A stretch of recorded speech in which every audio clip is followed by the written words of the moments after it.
Hello and welcome back to Newsroom Nigeria. This is where we give you hot, fresh and sizzling news all day long. If this is your first time here, you haven't subscribed to this channel, what are you doing? What can you even be doing on YouTube without subscribing to Newsroom Nigeria? Please go ahead and subscribe, like this video. Most importantly, leave your opinions in the comment section below. Edo Executive Legislature clash looms as OKPEBHOLO resumes office. There are concerns that the recent victory of the All Progressive Congress (APC) in the off-cycle governorship election in Edo State might resurrect past grievances related to the exclusion of 14 lawmakers-elect from the party for 4 years in 2019. There is apprehension that a renewed effort to address this issue in the People's Democratic Party (PDP)-dominated House of Assembly could lead to another executive legislature face-off. Former Edo State Governor Adams Oshiomhole, who currently represents Edo North Senatorial District at the Senate, raised the political concern recently when he reminded the nation how his erstwhile political godson and outgoing governor, Godwin Obaseki, refused to inaugurate 14 out of 24 members of the State House of Assembly in 2019. At the plenary of the Senate, Oshiomhole appealed to his colleagues to revisit the matter, which he said was unjust. The affected assembly members were all Progressive Congress (APC), namely Gani Udo, Esako West, Chris Okeben, Oredo West, Sunday Egbedo, Ovie Southwest, Victor Edo, Eson Central, and Washington Osa Osifo. Others are Michael Ohio, Ezomo, Onwen West, Crosby, Eribo, Said Oshiomhole, Esako North, Vincent Esa Owadie, Ovie North East 2, Ahmed Waziri, Oshoma, Esako Central, Kingsley Ugabi, Esako East, and Ogiagbe Dumez, Ovie Northeast. Oshiomhole's appeal not only sought to address past grievances, but also hinted at the political dynamics expected as Monday OKPEBHOLO of the APC prepares to take office as Obaseki's successor on November 12. Although there were controversies about why the 14 members-elect did not attend the inauguration, with some attributing it to their loyalty to Oshiomhole, who had fallen out with Obaseki before the election. Others said they were intentionally skimmed out from attending the event scheduled for 10 p.m. ahead of the inauguration of the State House of Assembly. Information had spread that the 14 APC lawmakers-elect that owed their allegiance to Oshiomhole and more than 10 PDP members sympathetic to the incumbent governor had perfected plans to impeach Obaseki. Both PDP and APC engaged in a battle of wits and various political intrigues, which analysts said explained why the governor fixed the inauguration for 10 p.m., sensing danger ahead. APC members did not attend, while Obaseki had his way by inaugurating only 10 PDP members.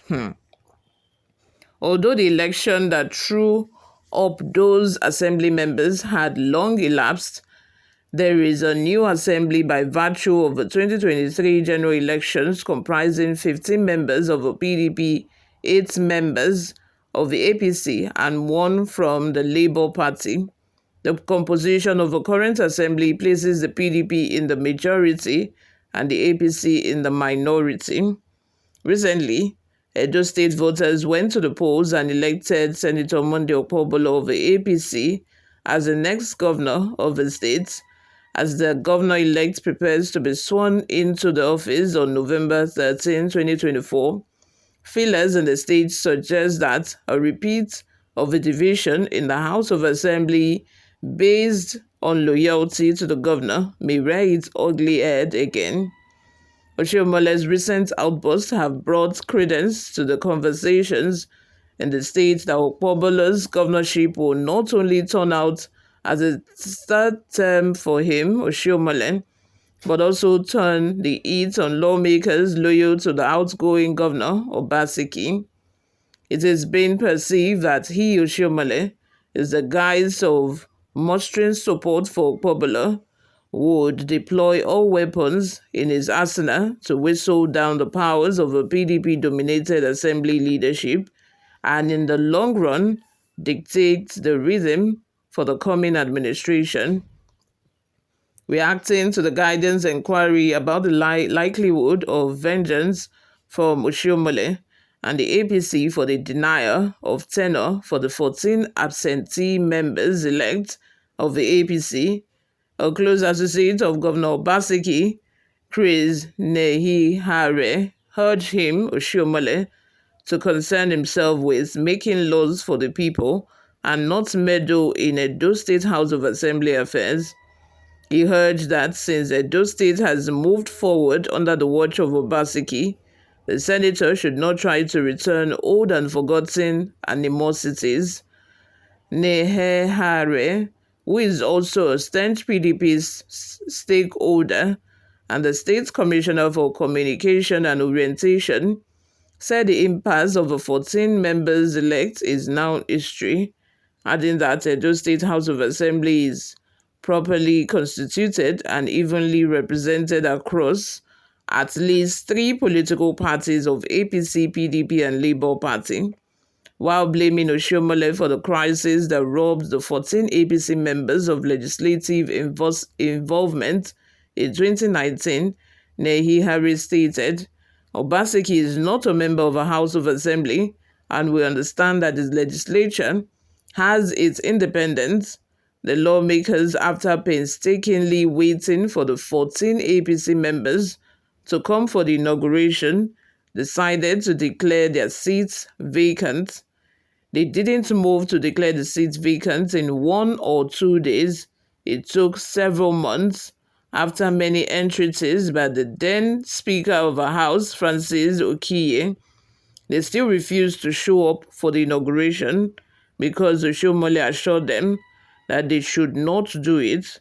We weren't happy that some constituencies were not represented, which I think things could have been done better, but reportedly offering 10 million naira to each of those recalcitrant members not to go for the inauguration was unnecessary and a shame to their leader, he added. Reacting to Obaseki's refusal to swear them into office after winning elections to represent their various constituencies, Osifo said they did everything humanly possible to be inaugurated, adding that their effort led to the National Assembly's intervention for Agbedo Sunday, member-elect for Ovie Southwest. Obaseki goofed when he locked us out for the inauguration. What he did by inaugurating some members at midnight was wrong. I know by now that he must have regretted his actions, he said. He also faulted the transmission of a late letter of inauguration through newspaper publications or letters addressed to some of the members. We only heard at about 10 p.m. that night that some members had been inaugurated while we were left out. As I speak, the matter got to the court and nothing happened because Obaseki had interest. I know Obaseki must be regretting it now, Agbedo said. The former Speaker of the House of Assembly at the time, Francis Okiye, however, said the non-inauguration of the 14 members had taken a toll on the activities of the House then. I am not to view it from financial perspective in terms of benefits, but what they would have been able to influence for their respective constituencies. Unfortunately, because legislature power is in the numbers, the fewer the less power. So Obaseki played in the House because we were few. And when he saw my dissatisfaction with the way he was manipulating the House, he instructed the members who were few to remove me. From then, he and his wife took over the House and left the members' constituencies with no single presence. For instance, in my constituency, the 4 years were 0. If we were more, as in the 24, there would perhaps be more pressure on the governor to remember the state constituencies exist and have preferences. In my constituency, there was no single project in any of the sectors, whether as a speaker or even as a member, despite various projects that were dear to my heart that my people placed in the budget for 4 years, Okiye said. A lawyer, Egene Eke, also faulted Oshiomole's assertion that Governor Obaseki refused to swear in 14 lawmakers into the Edo State House of Assembly, noting that Obaseki couldn't have forced the APC members to avail themselves for inauguration against their wish. Aka Chief 10 of the PDP in Ovie Northeast, described Oshiomole's claims as laughable and misleading. The governor, having issued a false proclamation letter as provided by law, therefore became factus officio and could not have gone ahead to issue a second such letter to the clerk of the assembly just to satisfy the desire of some self-seeking persons. You or what are your thoughts? Let's have them in the comment section below. Thank you very much for always listening and watching. I will see you in my next video.